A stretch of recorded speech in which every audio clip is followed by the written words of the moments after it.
জি, আমি ফয়সাল করিম মাসুদ। আহ, বিগত 12 ডিসেম্বর ওসমান হাদির নামে যে ব্যক্তির হত্যা মামলার আসামি আমাকে করা হয়েছে।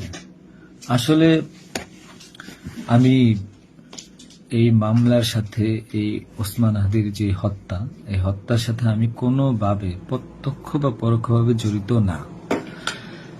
এটা পুরোটাই একটা মিথ্যা বানোয়াট একটা নিউজ, বা যেটাই বলেন আসামি আমাকে করা হয়েছে। করার পিছনে বেশ কিছু কারণ আছে, কারণ আমি তার প্রচারণে ছিলাম। আমি তার অফিস বলেন, আড্ডাখানা বলেন, যেটাই বলেন, আমি সেখানে ছিলাম। সেখানে থাকার পিছনে মূল কারণটা হলো, আপনারা জানেন যে আমি অ্যাপেল সফট আইটি নামে একটা প্রতিষ্ঠানের মালিক। বিগত 10-12 বছর ধরে এই প্রতিষ্ঠান আমি চালাচ্ছি। এই প্রতিষ্ঠান থেকে আমি প্রায় 20-30 কোটি টাকার কাজ করেছি, উইদাউট তদবির, সুপারিশ ছাড়াই। কারণ আমি ব্যাটল অফ 71-এর প্রতিষ্ঠাতা। ব্যাটল অফ 71-এর মতো একটি গেম বানিয়ে আমি বাংলাদেশে জাতীয় পুরস্কারও পেয়েছি। আমি সফটওয়্যার ইঞ্জিনিয়ার, আমি এমবিএও করেছি। এখন কথা হচ্ছে সেটা না, কথা হচ্ছে যে আমি সেখানে কেন গেলাম। সরকার পতনের পর আমার ব্যবসা প্রতিষ্ঠানে অনেক লস হয়, যেখানে আমি ঋণগ্রস্ত হয়ে যাই। তো আমি কিছু কাজ, নতুন কাজ, আইটির কাজ জমা দিয়েছি। তো আমি তাদেরকে জমা দেওয়ার পর আমি দেখলাম যে তদবির সুপারিশ এখন দরকার হবে, কারণ যেহেতু আমার ব্যক্তিগত প্রোফাইলে এখন কোনো কাজ হচ্ছে না। তো আমি ওসমান হাদির ওখানে যাই, তার সাথে কথা বলি। বলার পর সে আমাকে আশ্বস্ত করে বলে যে সে আমাকে কাজ পাইয়ে দিবে। এই বাবদ সে 5 লাখ টাকাও চায়। আমি 5 লাখ টাকা দিই তাকে। নগদ চেয়েছিল, আমি নগদই দিয়ে দিয়েছি। দেওয়ার পর সে আমাকে বলল, ভাই আপনি অ্যাজ এ ডোনার হিসাবে আপনি আমার যেই প্রোগ্রামগুলো হয় নির্বাচনী প্রচারণা, একটা অফিস দিয়েন, বা প্রচারণে মাঝে মধ্যে একটু ছেলে পেলেরে হাদিয়া দিয়েন। তো সে হাদিয়াই বলে আসলে বেসিক্যালি। তো আমি এরপরে শুক্রবার আমাকে আসতে বলে, আমি প্রথম শুক্রবার তার সাথে যাই, প্রচারণা করি। সেই সুবাদে আমি আমার 2টা ছোট ভাই নিয়ে গিয়েছিলাম, যারা এলাকার লোকাল। তো এখন তাদেরকে হয়তো আসামি করা হচ্ছে, আমি জানি না। তারা কিছুই জানে না, যেমন আমি জানি না, তারাও জানে না। তো তারপর তাকে আমি 5,000 টাকা দিই। তার সাথে যে ছেলেটা আছে জাবের, তাকে জিজ্ঞাসা করলে জানতে পারবেন, সবার সামনে আমি দিয়েছি, এবং হাদিয়া হিসেবে সে খুব হাসি মুখে এটা গ্রহণ করেছিল। তারপর ওই দিনের খাওয়া দাওয়া শেষ, প্রোগ্রাম শেষ, আমরা চলে আসি। এরপর আমি আমার ব্যক্তিগত কাজে, নানা কাজে ব্যস্ত ছিলাম। হাত দিয়ে একদিন ফোন দিয়ে আমাকে বলে, ভাই 16 ডিসেম্বর আসছে, আপনার সাথে কিছু কথা আছে, আপনি আসেন। তার হোয়াটসঅ্যাপ মেসেজটা চেক করে দেখলে জানতে পারবেন। আমি কিন্তু তার নেক্সট শুক্রবার দিন, মানে আমি বৃহস্পতিবার দিন, আমি কিন্তু যাইনি।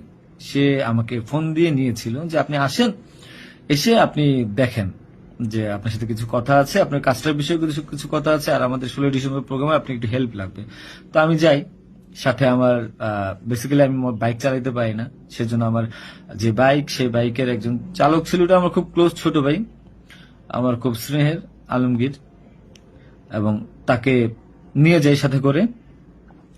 যাওয়ার পরে তার সাথে আমি, পতাকা হবে 35 ইঞ্চি, 40 ইঞ্চি, 18 ইঞ্চি, এগুলো জাবেরকে জিজ্ঞাসা করলে পাবেন, তার সাথে লোক, তাদের সবাই যারা ছিল ওই সিসি ক্যামেরা যাদেরকে যাচ্ছেন সবাইকে জিজ্ঞাসা করতে পারেন। এবং তাকে 250 গেঞ্জি বানিয়ে দিতে হবে, এই জন্য কত টাকা লাগবে ডিটেল। এবং ঘটনার দিন আমাকে সে রিকোয়েস্ট করে, আজকে যারা এই যে আপনারা দেখছেন হাজার হাজার লোক, শত শত লোক, হাদির তো এত লোক ছিল না, কারণ সে আমাকে নিজেই রিকোয়েস্ট করেছিল যে ভাইয়া আপনি আমাকে 5-10টা পোলাপাইন দিয়েন, আর 16 ডিসেম্বরে 50টা ছেলে পেলে দিয়েন, যেন আমার পতাকাটা ধরতে পারে, আমার প্রোগ্রামটা সাকসেস করে দিতে পারে। তো দেখেন, তো ওই জায়গায় আমি তাকে আশ্বস্ত করি, ঠিক আছে আমি চেষ্টা করব। তো পরের দিন আমি যাই। পরের দিন আর মাঝখানে একটা কথা বলি, আমার এর পরের দিনই দুবাই যাওয়ার কথা ছিল, যেহেতু আমার দুবাইয়ের মাল্টিপল গোল্ডেন ভিসা আছে।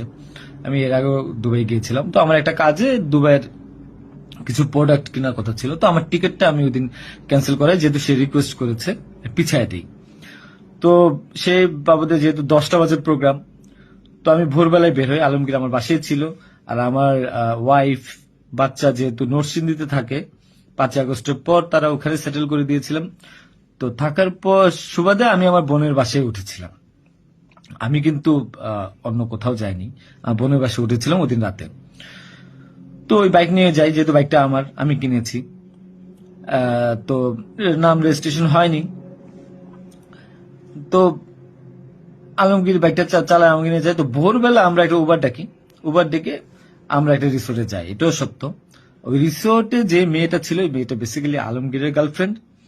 কারণ আলমগীর আমি দুবাই চলে যাওয়ার পর সে যেহেতু এলাকায় থাকতে পারছিল না, তার একটু বাইরে থাকতে হবে। তো ওই মেয়েটা তার কাছে একটা হেল্প চায় বাসা ভাড়ার জন্য। তো আলমগীর তার গার্লফ্রেন্ডকে হেল্প করার জন্য বলে, ঠিক আছে তুমি আজকে দেখা করো, আজকে আমাদের অনেক কাজ, তোমার সাথে আমি পরে দেখা করতে পারবো না। তো আলমগীরের সাথে আমি যাই। যাওয়ার পর 8টা-9টার দিকে আমি আবার চলে আসি, কারণ আমার এই টিকিটটা ক্যান্সেল করতে হবে। আবার হাদির প্রোগ্রামে যেতে হবে, ছেলে পেলেও নিয়ে যেতে হবে। তো আমি প্রিপারেশন নিয়ে সকালবেলা চলে আসি। আসার পর এখানে যে মেয়েটার গার্লফ্রেন্ড বানানো, মিথ্যা বানোয়াট একটা প্রচার প্রচারণা, মানে এর চেয়ে লেম জঘন্য কোনো কিছু হইতে পারে না এই দেশে। মানে আমাকে আসামি করেছেন, ভালো কথা করেন, কিন্তু এইরকম মিথ্যা মানুষের কলঙ্ক দেওয়ার কোনো মানে নেই। সতরা জানেন, ওই মেয়েটা গরিব একটা মেয়ে, মেয়েটাকে ফাঁসাচ্ছেন, মেয়েটাকে দিয়ে যা মন চায় তাই বলাচ্ছেন, বলান। এখন কথা হলো যে আমি প্রোগ্রাম করেছি, হাদিকে যে ওইদিন কথা বলেছি, এবং ওই দিন আমি তাকে আবার 10,000 টাকা দিয়েছি, পোলাপানকে খাওয়া দিয়ে। আমি আমার বাইক নিয়ে যাই, কে বা কারা এই হত্যাকাণ্ড ঘটেছে আমি জানি না। আমি 10 মিনিট আগে তার কাছে বিদায় নিয়ে চলে আসি। আসার পর আমি বাসায় আসি, যেহেতু আমি যাব দুবাই, আমি টিকিট ক্যান্সেল করেছি। আপনারা দুবাইয়ের টিকিট গুলা দেখতে পারেন। আমি একটু দেখাই একটা জিনিস আপনাদেরকে। এই যে দেখেন আমার দুবাইয়ের মাল্টিপল ভিসা। 1 মিনিট।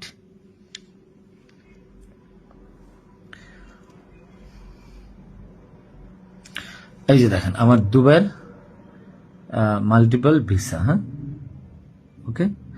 আমি এখান থেকে ক্যামেরা যেহেতু দেখা যায় না, আমি এখান থেকে দেখাই।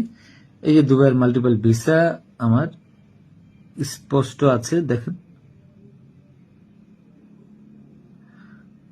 ঠিক আছে, দেখেন। আরো ভালোভাবে যদি দেখাইতে চাই তাহলে দেখতে পারবেন, না আমি জানি না, একটু ভালোভাবে দেখেন। যাই হোক, এটা আমার দুবাইয়ের ভিসা। তো এরপর আমি এই যে আমার দুবাইয়ের ভিসা, আমার ওইদিন টিকিট ক্যান্সেল করি এবং আমি যাবো আমার কাছে বিদায় নিই। বৈশাখ আমার ভাগিনা একটা আছে 5 বছর বয়স, সে আমার মোবাইলটা ফেলে দেয়। মোবাইলটা ফেলে দেওয়ার কারণে যেটা হয়েছে যে আমার এই মোবাইলটা নেওয়ার জন্য আমার দুই ভাগিনা খুব দৌড়ঝাঁপ করে মোবাইলটা নিয়ে আসে। আমার কাঁধে ব্যাগ ছিল, এখন ব্যাগকে অস্ত্রের ব্যাগ বানিয়ে দিচ্ছে, কিচ্ছু করার নেই আমার, যা বলবে তাই সত্য। আর আমার বাইকের নাম্বার প্লেট চেঞ্জ করে নাম্বার ম্যানহোল থেকে উদ্ধার করা, আমার বাবা 2বার ব্রেন স্ট্রোক করছে, তাকে দিয়ে উদ্ধার করানো, এটা কোন নাটক আমি জানি না। তো তারপর এই তো বাইক উদ্ধার দেখলাম, এগুলা দেখলাম। এরপর আমি বিদায় নিয়ে চলে আসি।